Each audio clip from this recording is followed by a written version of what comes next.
Good afternoon. My name is Jim Eskin, and it's my privilege to welcome you to 115 in our nonprofit empowerment webinar series. Dr. Julie Wiernik founded the Texas Center for Sports Psychology in 2010. She specializes in clinical and sports psychology.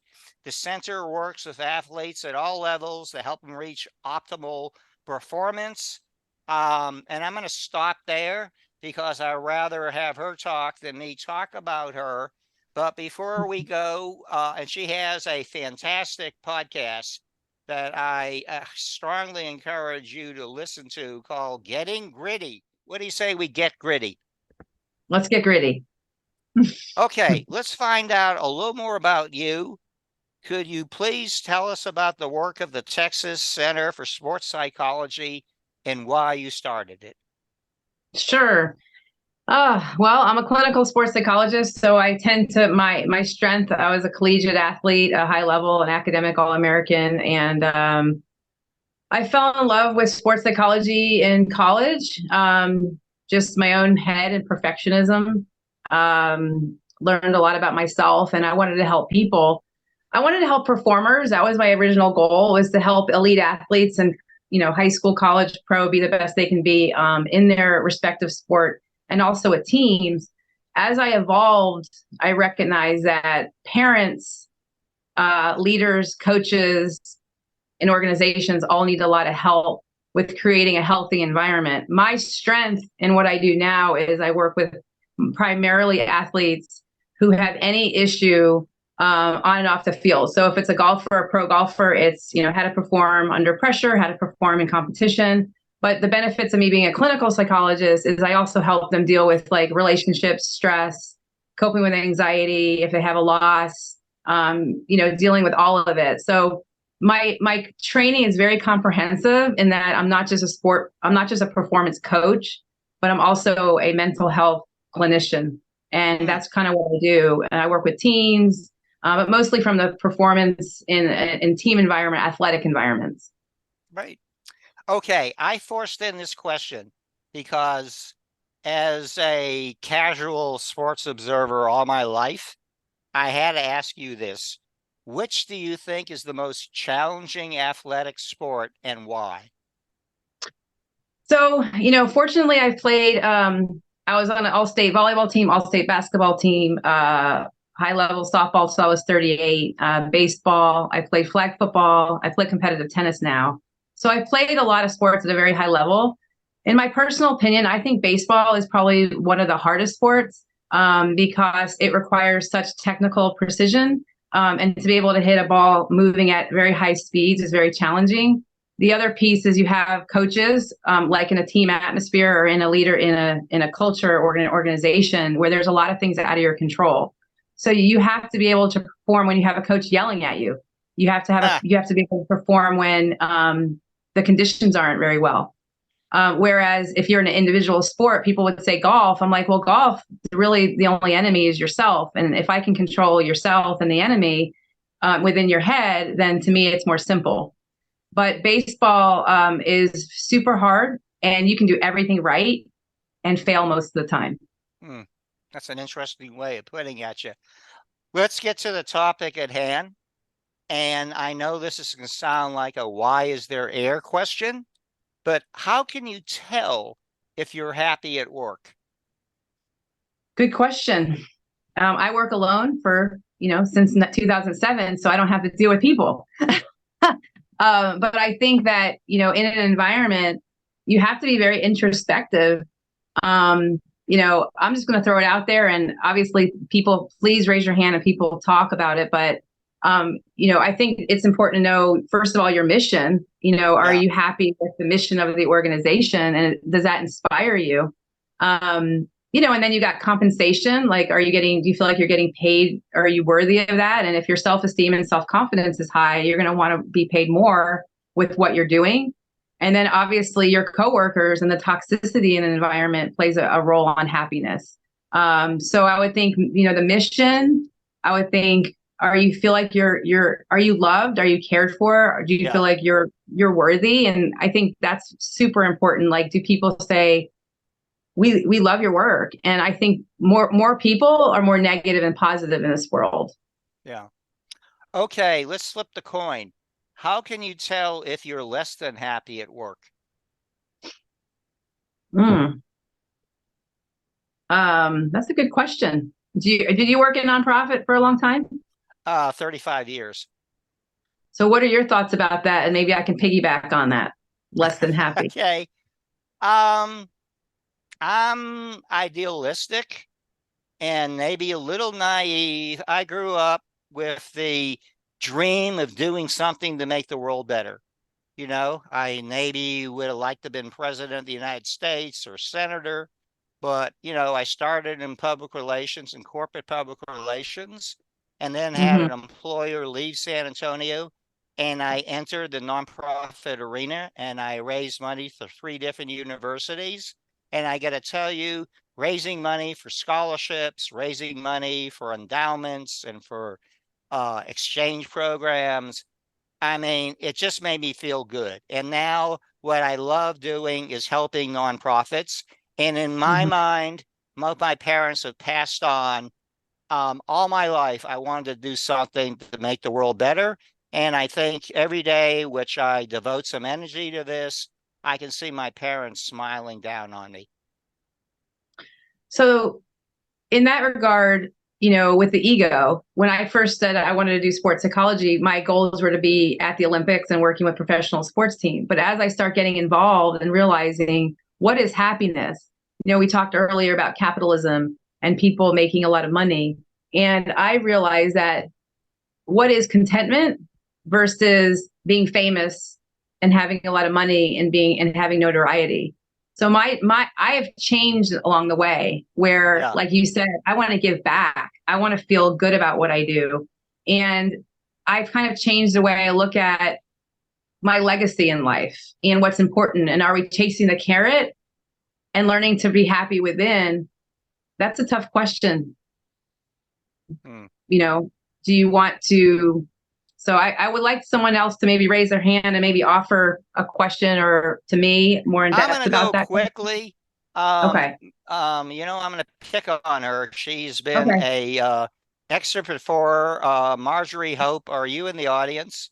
There's, first of all, congratulations on the success of your book. Okay. I know you've hit an Amazon bestseller status, which has me really jealous, but you have studied the world and you visited 12 countries. Do you have any thoughts on how happiness is compares and contrasts in different parts of the world?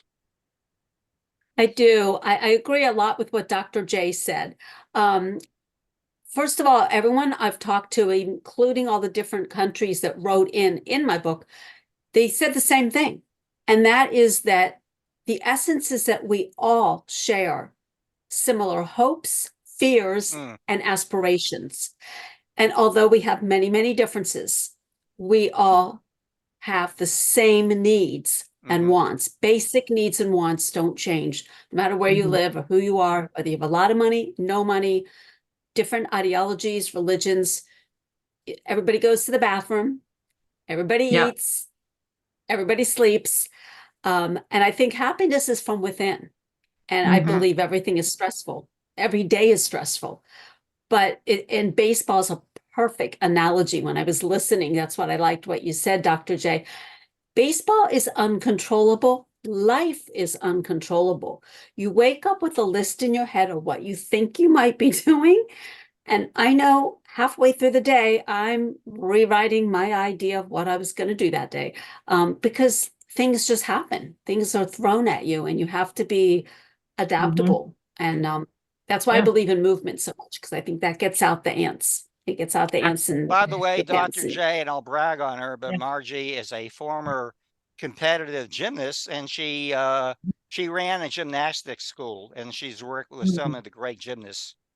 Well, gymnast is a super hard mental sport. Oh my gosh, on your body and mind for sure. Yeah. But I think that's how life is. It's healthy mind, healthy body. And it doesn't matter whether you win or lose. It's that, are you Right. doing the best? Okay, guys, don't laugh. I know real quick, I'll just tell you, I do a prayer for my hot tea every morning, which is green tea to be healthy. And I say, thank you, God, for the birds, the bees, the flowers, the trees, the clouds that I see, the ability to be me, and the opportunity to be the best that I can be. Because I we love all that. can try the best we can, and that's all we can do. That's From right. your I love that. lips, from your Yeah. lips to everyone's ears. Okay, Dr. J, I got a question. Mhm. Yes, I love that too, Randa. I think one of the most common complaints of anybody who's ever worked in a job is, quote, Mhm. the boss from hell. And Yes. so how do you deal with a boss from hell? Well, I'm going to talk athletic metaphors because, when you play a team sport, which is in an organization, your coach and a boss are very similar. And many times you're going to have a coach where you can't just quit. You don't just go to your varsity. You can't just go to high school or college and say, I don't want you as a coach anymore. I kind of have what I call the Dr. J's stake approach. Yeah. I like metaphors. So a lot of times when I work with athletes, a big part of it is dealing with coaches who are humiliating them, shaming them, body shaming, Hmm. punishing them, inappropriate. And that's just more of the norm. And I hate to be honest about that. But I tell them, like, we can't control the coaches, but you can control how you respond to it. And that's a really, really powerful, if you can Okay, let's block them dig in. out. So let's just say that Randa and I have a boss from hell. How do we Mhm. respond? Well, like the stake approach is one approach, and I'm going to go on. But first of all, my point is that if someone's talking to you, the steak is the meat. Okay. The meat of it is Yeah, something constructive. The fat is the evil and the emotions. yeah, And so it's almost like if you have a boss, obviously, you don't want to be around them all the time. But if you do get with them, and you need that job, let's just say that job is powerful. You love everything about it. You have great coworkers, but you don't have the best boss. Is you have to really learn not to personalize. You have to learn not to personalize that, which is such a huge task. It's so difficult to not want to personalize someone. But the bottom line is a boss from hell or a coach from hell or anyone from hell or anyone who's that, they have severe personality problems. And the yeah, likelihood of them changing is very, very low. And yeah. so you can be mad and say That's stop, a but the scary problem is, thought, by the way. That's a very scary thought. well, that's narcissism and that's Yeah, sociopathy, and that's the reality, which is very scary. So obviously we need to work on changing that behavior with our children. But I think, with a boss is you have to really almost have like armor going yeah, into any meeting and really be mindful of how you're going to deal with it. yeah. That's one approach, the sandwich approach. Okay, let's not say they're bosses. How about, let's say, peers or coworkers who Mhm. demonstrate destructive behavior towards you? Well, I was interviewing a friend of mine who runs Connecticut, San Antonio. I don't know if you heard of it. Yeah, I do know him. Connecticut is run by my It's friend a great Tracy. nonprofit. Yep, Yeah, and Tracy Fontenot, and I yep. interviewed her, and she has the ideal work environment. Like, I interviewed her and all the positives. So their approach, and I'm going to we'll get back to that, but their approach is like they don't have a lot of destructive coworkers because they nip it in the bud. Like, they really try to screen, and so if they ever get someone like that, they really do a good job with communicating to them and talking to them about their behavior. And if their behavior doesn't change, and they actually speak it, they'll be like, okay, they'll bring them in and your negativity, your negativity, your negativity. And they basically, if they don't change, they're kind of like, they kind of just go. So you have to create a leadership and culture and from the beginning to prevent destruction. Yeah, And setting very specific ground rules at the beginning. This is a place of positivity. This is a place for cohesiveness. This is the place from the start in your interview, the rules on the board. This is ideal. This is like the Ted Lasso approach. It needs to be built in to prevent ongoing destruction, number one.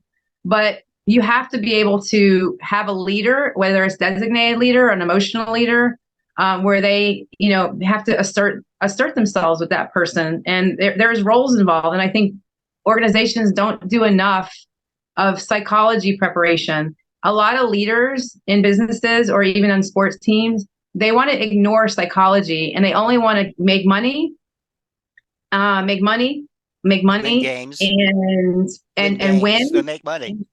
Right. And they care more about success and the ego and the outcome versus the inner strength of building positivity. And if we did that from the ground approach, yeah. That moves perfectly into our next question. So let's just say you're a supervisor and hopefully you got some power to make things better. How can you cope with two coworkers who fight like cats and dogs? Well, I'm a mediator. That's what I do for a living when I work couples therapy, right? It's challenging if someone's being dragged into a meeting because they don't think they can change. Yeah. So if two people have to be willing to look within, and that's tricky. So as a supervisor, I may bring in one person separately and hear their story, or I may bring them in together. But it has to be you have to be very careful on not creating an arguing match with kind of like I feel statements, or it's a little bit about mediation. I don't know if you have any thoughts about that with coworkers or have had any success with that. But I think it just depends on the situation. Yeah. Yeah. I'll give advice. I was able to work out, to reporting to the rest of the world and then having one report and 5 reports and 10 reports and 15 reports.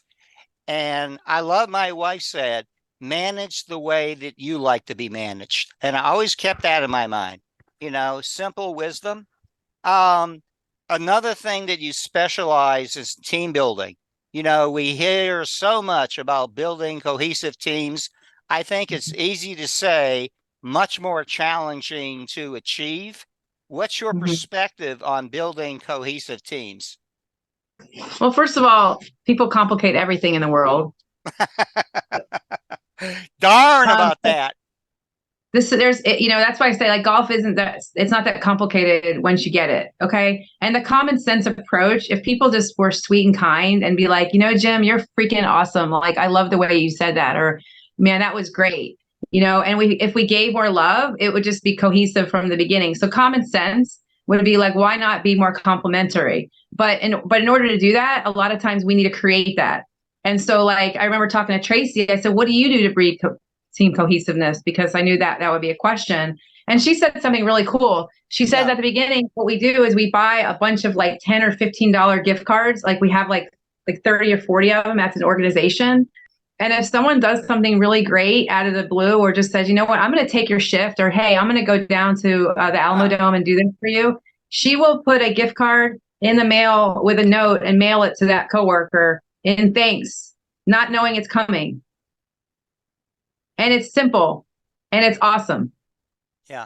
While new technology is giving us powerful and awesome tools, it has also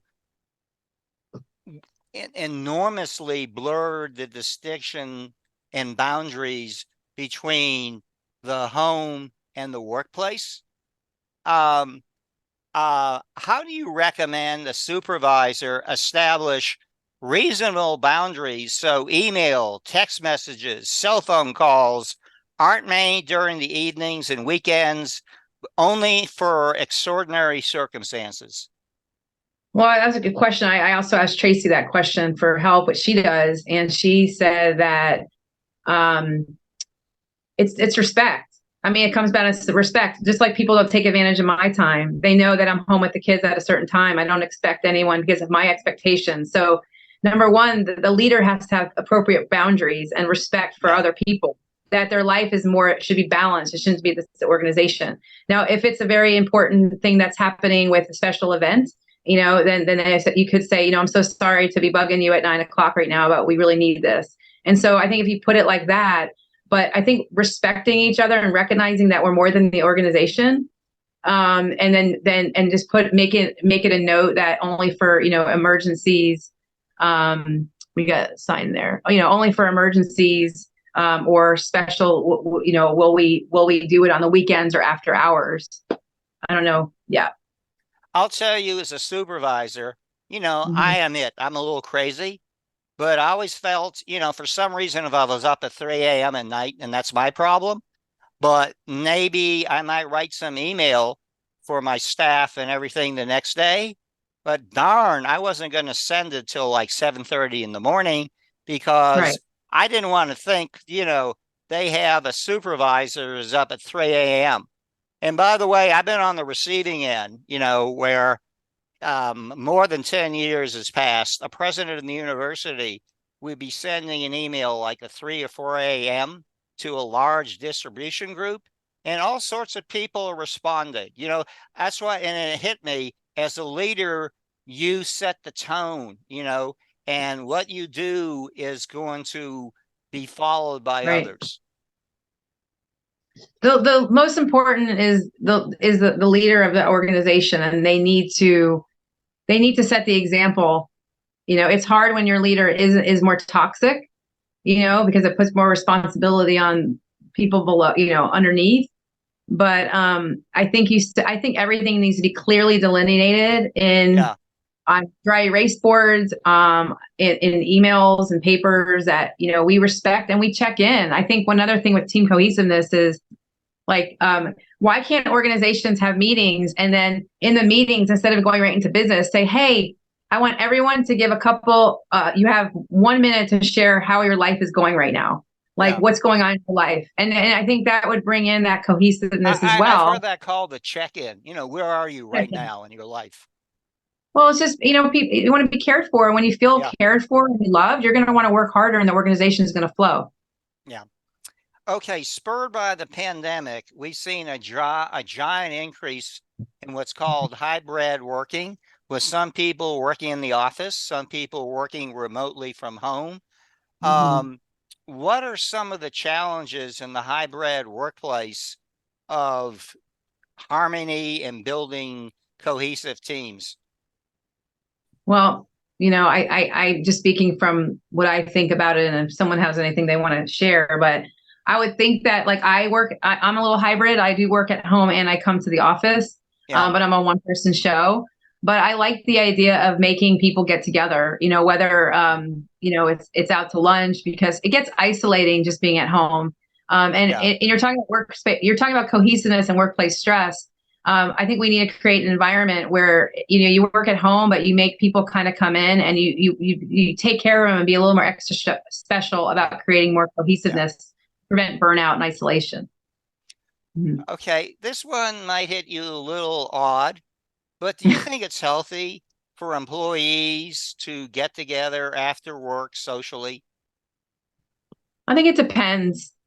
I think that depends. I'm a, and you may have an answer for that, and you may have if someone wants to talk about it, but as long as not hurting the organization. But if people are going out and being a cancer to the organization and talking bad about people, then I don't think that's healthy. But if a couple of people are close friends, because you kind of are friends with the people you work with, I don't see it's a problem. I think it really depends on the boundaries and the use of time.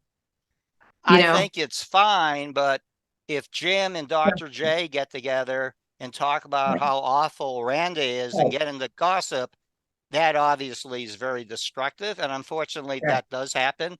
On that cue, I can get the brief for a little while, and we're getting to the portion of the show called Randa's Corner. And Randa, I think you got a couple of questions for Dr. J. Yeah, I do. Thank you so much. And thanks, Dr. J. This has been really enlightening, and I appreciate the conversation that it has spurred in the chat today, too. That's really great. I'm wondering if you could share, if you have any like practical techniques or quick exercises that an individual could use to help them manage their workplace stress more effectively. Well, I'm going to throw it back on you. Have you tried anything? I know, taking walks. I mean, I like to get out myself. I mean, I sit in an office all day counseling people, and it can be a little tiring. So sometimes I'll take a little walk. Even if it's for coffee, because I know it's expensive going out to eat, taking some time. What have you done for some relaxation? I actually like to do these really quick, like little breathing exercises or meditations that I'll find. I'll look them up on YouTube, or I have the Fitbit Premium app and they're like baked into that. Yeah. So I like to do those because they're super fast, and I struggle with, I've got to check off all these tasks, and I'll put a billion tasks on the list. So Mhm. that's something that I do that doesn't take much time, but it Mhm. very visibly calms me back down and Mm. releases the shoulders, unclenches the jaw, those physical Yeah. things that are kind of signs that we're stressing out. So that's what I like Mhm. to do. But I was curious what you've done. Even in my office, I sometimes get breaks. I really encourage workplaces to maybe even have some time. Why not everybody? I know that the men versus women, they say that women about 3, 4 o'clock physically get more tired than men, the research shows. So that's a kind of a tiring day, right? Right after lunch, before you go home. So, maybe knowing that, maybe the work says, hey, 15, 20 minutes, everyone can do what they want. I have an exercise bike I've used in here. I even watch, 20 minutes. I've even read a book. I've taken a 20-minute nap. If I have 8 hours, I'm exhausted, I'll lay on the couch and take a 20-minute nap just to revive me. So I think why not encourage that? I think Google does that, I think, in their workspace environment. So I think it's important to take breaks and to refresh for Do sure. you believe in biorhythms? In other words, there are morning people and there are afternoon people and there are Yeah. evening people. Sure. Mhm. Oh, absolutely. I mean, one of my friends who helps with Kinetic Kids, she was an elite swimmer, and she's up before everybody. Her brain she gets up at 5, 6 in the morning, and that's when people sometimes get the most work done. When they're home before the kids wake up, they have their coffee. Some people study better at night, their work. So I do think it's important that a good working environment treats everybody differently and gives them roles according to their psychology. If people work better in the morning, maybe do something more in the morning. If people do better lunchtime, so absolutely, I think everybody's unique and different. Yeah. Okay, Randa, I think you got a couple of more questions. So right before this, we were talking some about this already, but if we didn't touch on one, just based on your work, I know you work a lot with athletes and high performers. What strategies have you found most effective to foster a really positive work environment that's helpful in keeping our stress levels lower? I mean, you were just talking about some of like these common sense things. Well, I mean, are you talking about kind of like people who get really anxious, or Yeah, That's give me an me. example? and me too. Okay. Yeah. More of a specific example, I guess, for me. So in fundraising, there's an awful lot of rejection. There's a lot of no's before you finally get a yes.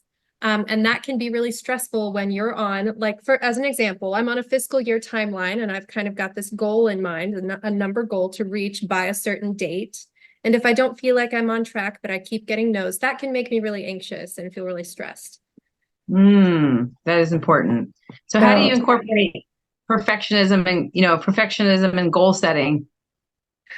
So task improvement, right? So how do you cope with that? I mean, with deadlines. I'm trying to think of an example with an athlete with outcome, I guess. So when I work with athletes, we don't talk about winning all the time. It's about how can you focus on process?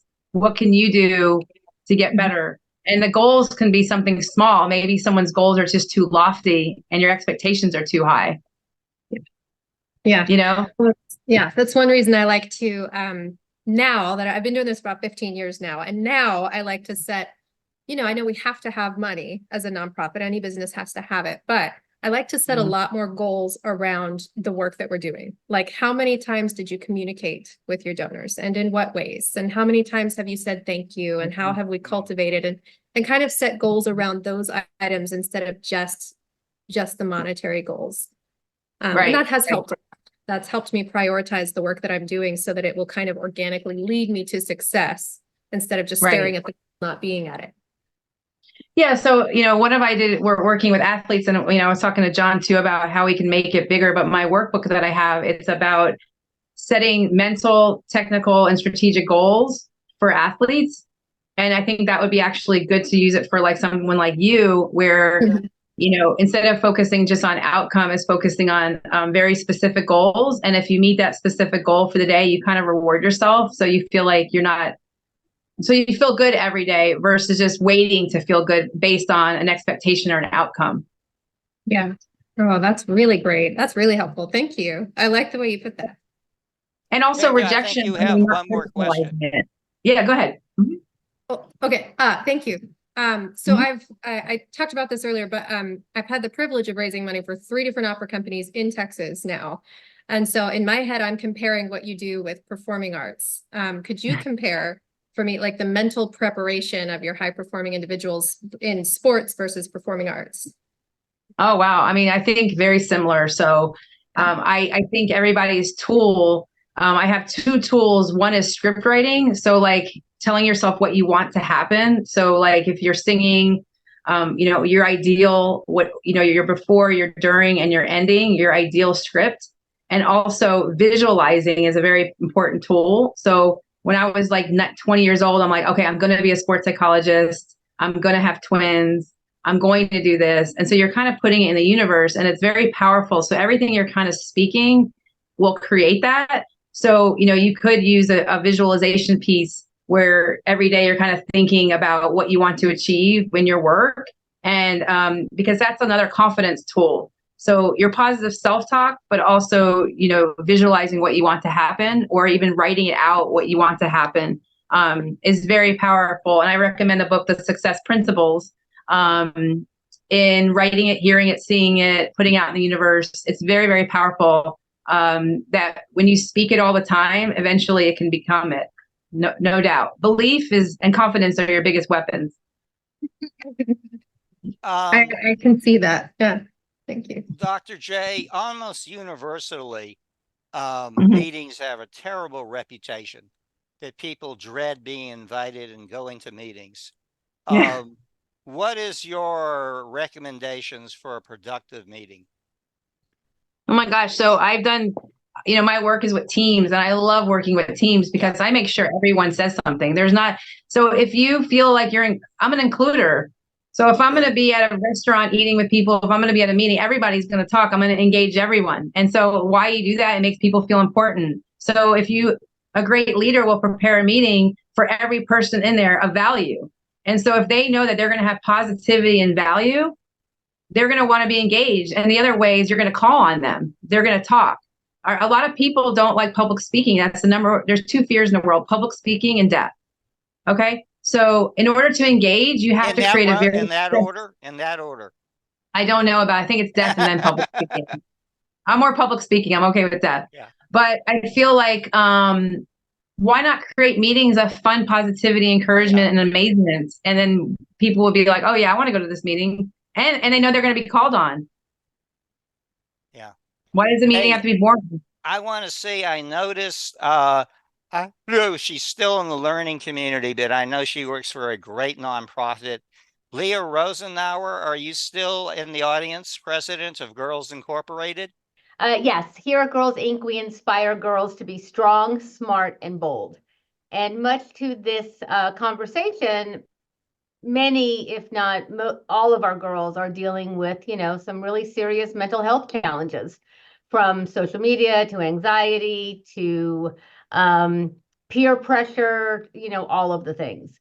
The number one thing we try to instill in girls is to find someone that they can express their feelings to, that they feel safe with, that someone who will believe what they say. I mean, so many adults will hear a teenager, be concerned about a friend relationship or something that was said at school. And unfortunately, we sometimes say as adults, oh, you'll get over it. It'll pass.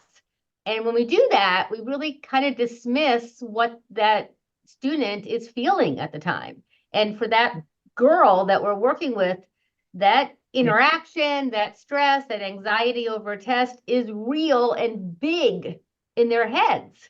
And so allowing them to express that and know that they are supported in whatever happens, if they do it well, if they feel they succeeded, if they feel like they messed up, that they can have an open mindset and bounce back from that. Yeah. That's a lot of what we teach. There's a lot of ambiguity in the world, and you're not always going to have all of the answers or all of the information that you need to move forward or do something. This is something I instill in the team also, that we live in ambiguity. You know, I wish I had all the answers to all the things all the time, but we don't. And so we just have to keep moving forward, you know, and learning from, you know, what we do, what went well, what didn't go well. Dr. J said something earlier about taking things personally, and that is so hard. And it's so important to be able to take feedback or to take, you know, information and look at it as information and not have it define who we are all of a sudden, like I'm the worst person in the world, or, you know, that is so hard. It's hard for adults, it's hard for youth, but it's a big help when you're able to, like, okay, this is feedback, this is information I'm getting now. Let me figure out how I'm going to receive that and what I'm going to do with it. So, you know, I don't, because it does. I mean, we all do it, right? Feel like the worst, you know, when we hear those negative messages. And so that's what we work with the girls on. And I have a very young team, and most of my team is in their early 20s. And so it's some very similar issues to my 13, 14-year-olds, right? That's right. Yeah.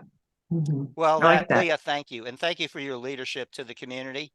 Dr. J, you know, life is a matter of trade-offs and a balancing act.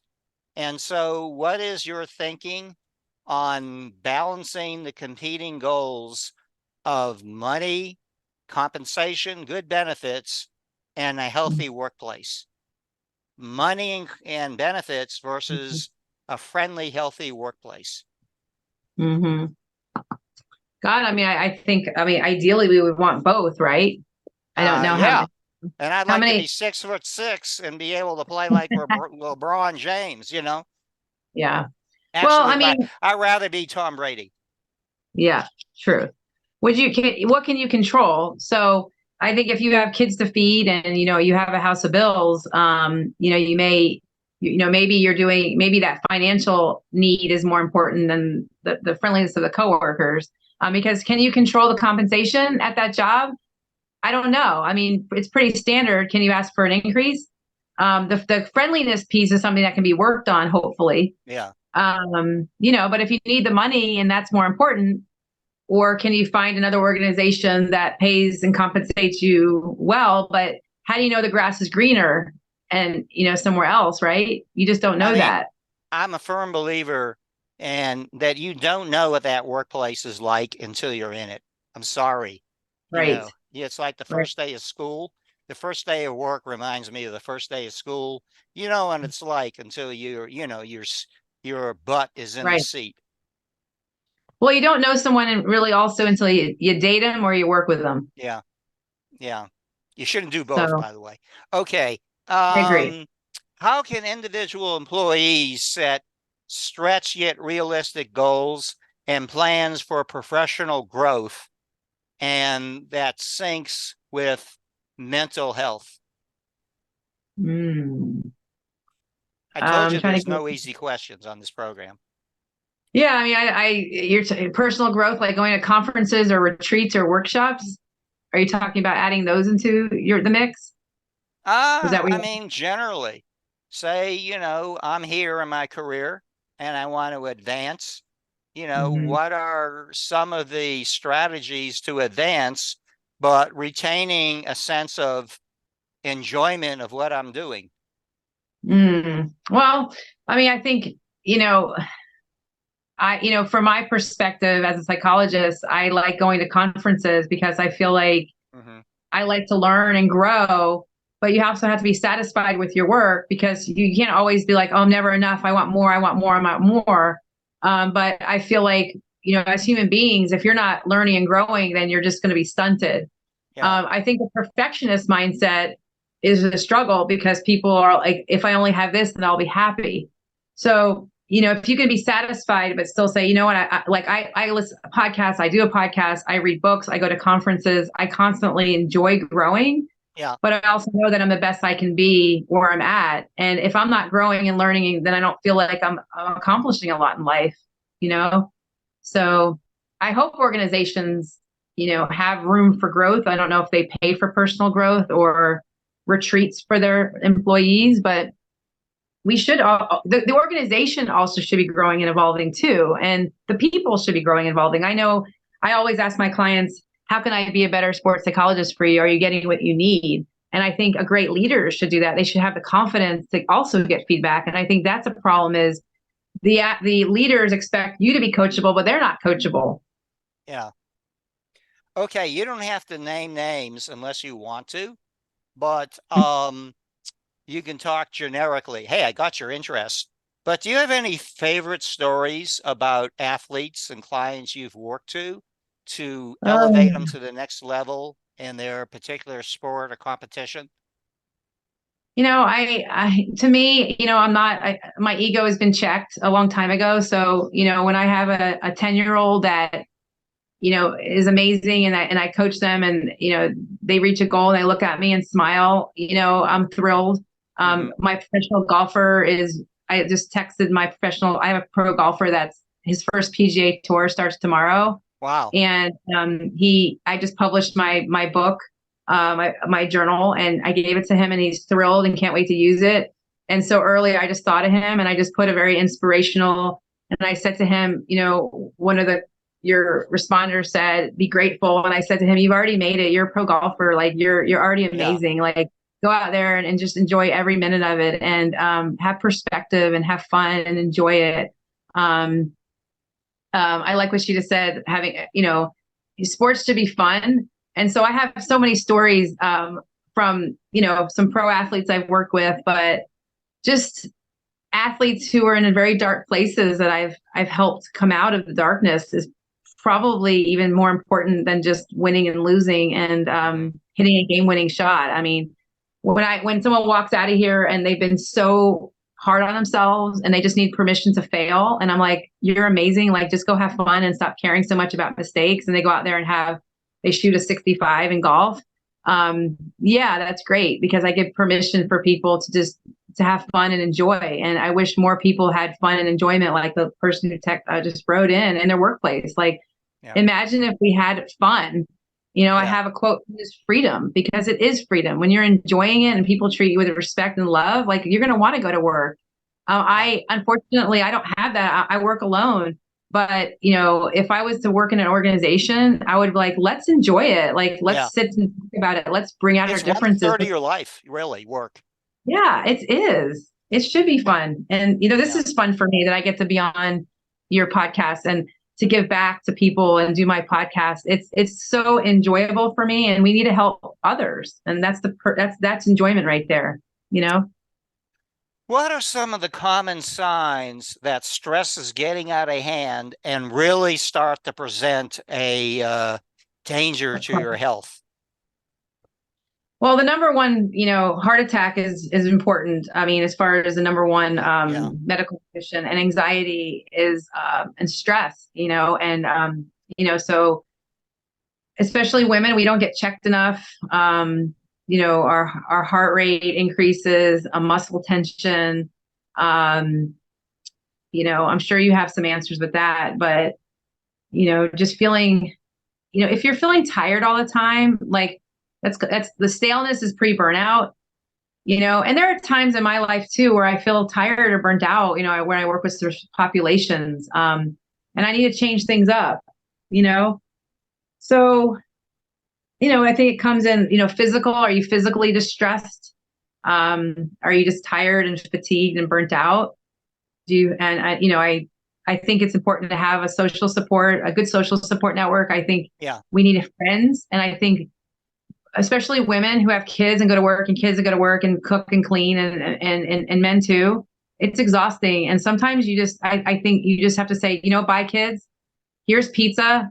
I'm going out with the girls. Or I'm going to the gym, and not feeling guilty about Girls' that. night out. Yeah. And men's night out. I don't want to be, we need, I personally like that I put in tennis a few days a week because I'm grateful I get to play. And when I go out there, I just have fun. And I think it's important that we exercise. Exercise reduces anxiety and depression by Yeah. a lot. Yeah. It's a fun outlet. So Yeah. Yeah. Okay, here's another hot seat question. When do you think stress or mental health rises to the level that we need to see a medical professional? Can you prescribe drugs, by the way? I'm a psychologist. I don't prescribe. Okay, Psychiatrists but prescribe. when do you think it rises to the level someone is really sees all these warning signs? What when does it rise to the level? I got to see a medical professional. Well, I think we need to focus more on prevention, which is Yeah, safe environment, what we're talking about, creating relaxation strategies. I feel like before you medical to me means more medication with medicine and clinic. I'm a psychologist. I much value psychology and therapy and yeah, not fixing, but coping and strategies. I think that medication is when the person's impairment is functioning. They're worried about their mental health. They can't focus. They can't eat. They can't sleep. They can't focus and concentrate. They just can't control their emotions. Then sometimes I do recommend a client maybe getting an evaluation. But I always think the best source is to go to a counselor, psychologist first, because I don't come from the medical model. I come from real world struggle model. And psychiatrists are trained to prescribe. I'm not saying all psychologists, there's some great psychiatrists that do talk counseling. But for me, I say bring your client here first or bring your kid in first because anxiety, ADD, depression, all overlap. And it's hard to know sometimes, are you more depressed? Are you more anxious? So I think having a support or someone just to hear you and talk through things is probably first. And then psychiatric interventions, I think, should be maybe second, unless you're really in an emergency but again, it's case by case. So I don't want to make a blanket statement. Hey, before we go, and you've done really a beautiful job of presenting some fairly technical and complex content and very conversation and easy to understand language. So thank you. Let's flip the model. What if you're experiencing a lot of stress at home? How can you prevent that not coming to the office with you? Oh, well, that's what I do every day with athletes. You think about professional athletes. Do you think their home life is great all the time? Do you think their, divorce rates high, families, death? The way I look at it, when I go to work, I'm at work. When I go play tennis, I'm playing tennis. I can't control my family situation. Unless there's an emergency, I have a mom dying or something serious that sometimes that'll infiltrate my work. As we all know, that it's hard to turn off when things are really difficult in life. But sometimes I use work as an outlet. Like when I come to work, my kids are crazy. I got twin 15-year-old boys. They're absolutely nuts. They don't put their chores away. They don't. Good luck to you, by the way. Thank you. And I have a 10-year-old. So when I get in the car, all of a sudden I put my music on. I can take a deep breath. I go to work. So you can kind of try to create and compartmentalize your work environment and don't put more unnecessary stress on you than you need to by being a perfectionist and trying too hard and trying to be perfect, and put it in perspective that you can only do so much. And I think that's work-life balance, but it's also work balance. And employers shouldn't be, taking advantage of their workers either. And there'll always be another dish. There's always another piece of clothes, and there's always gonna be another email you gotta put through. So sometimes you just shut your computer and say, forget it. I'm going to bed. I'm watching Netflix. I got to tell you, I'll never forget. I don't know why, but Barbara Bush once said, so true. You talk to anybody as they get older in life and they realize that maybe, the end is coming. Okay. Not one will ever say, I wish I devoted more time to work and less time to family and loved ones. No one, when the end becomes closer. And I think there's tremendous wisdom there. And I'm guilty, I love work, and that's okay. It's a balancing act. John, could you put up Dr. J's contact information And we're just about to close out this very rich, productive hour. Do we have the information right there? Mhm. By the way, what does CMPC stand for? Certified Mental Performance Consultant by our biggest organization in the world. I'm certified through them. Yeah. How many are those are in the world, you know? Oh my gosh. I remember when I was 500 and something, and now there's probably thousands. Okay.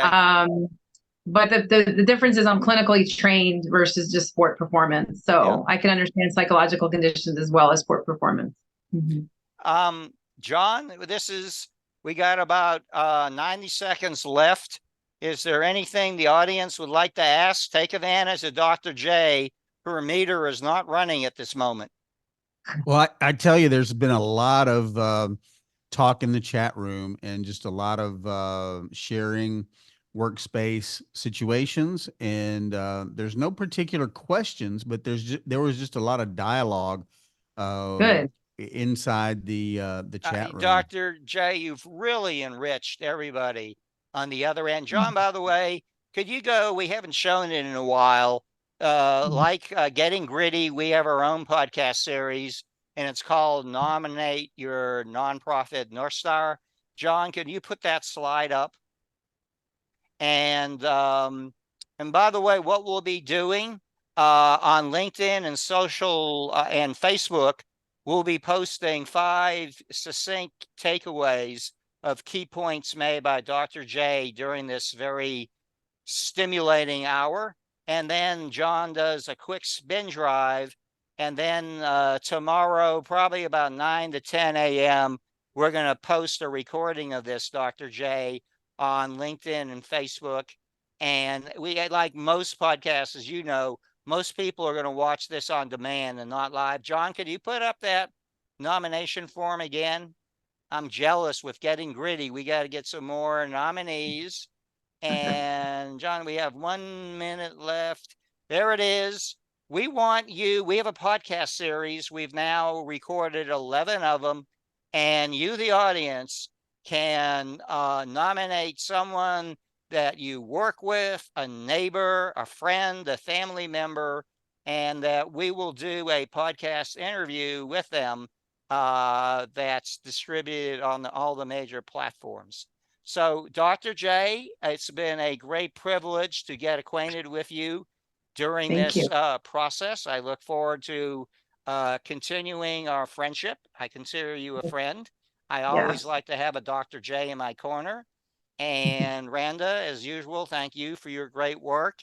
And John, CEO of Largent Media, congratulations.